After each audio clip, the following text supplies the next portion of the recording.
What we're trying to do is a little unique. The browser obviously has been around for a long time. Everyone uses it every day. But in most cases, it hasn't been considered an enterprise tool. So we're introducing this kind of new hybrid of enterprise browser as a new category. Why should people care about the enterprise browser, and why does it matter for a CISO or a CIO?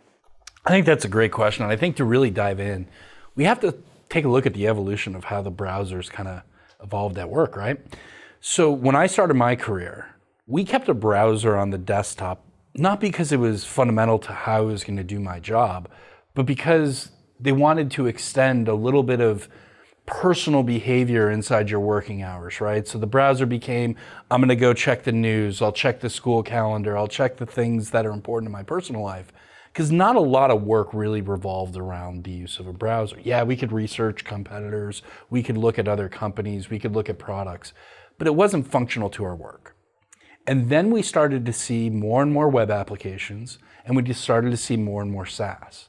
And so we started to ask ourselves, okay, well, now the browser started to become a critical path to how we do work. Maybe it was for file transfer, for collaboration, for data entry, those types of things in an application, but all of that revolved around our critical data.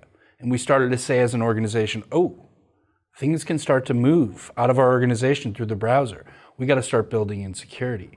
And so our security moved from, let's put a gateway in place to make sure, Braden or Tad don't end up going to a bad website or something we consider as questionable.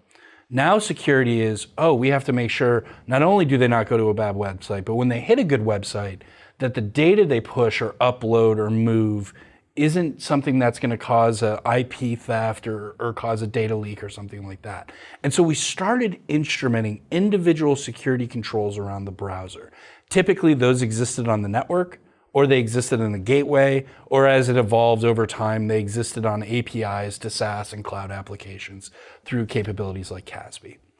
That's been a great solution for a while, and we continued to ignore the browser. And then pandemic, work from home, a lot of these non-traditional disruptive things happened to our work. And it's not necessarily that the browser broke or the network broke, but all of a sudden our architecture started to become brittle. They started to become fragile in the way that we thought, I have to take somebody who's working from home and VPN all their traffic back to my data center to go through a set of network controls to egress out of my network data center to go to a SaaS app and then all the way back. We started thinking about the complexity, the cost. We started thinking about how could we really break some of this SSL traffic, this TLS traffic. And so what we're starting to see is a pretty prolific erosion of the efficacy of our network controls that we've trusted. And so now without those at our disposal, all of a sudden this black box of a browser is starting to become far more important to us. Yeah, it's interesting too, as you look at it, it is this odd intersection point. It's probably one of the few in the organization where the user lives, they intersect with the application, the core data of the organization is living in the application, and it's the same window they intersect with the dangerous parts of the landscape.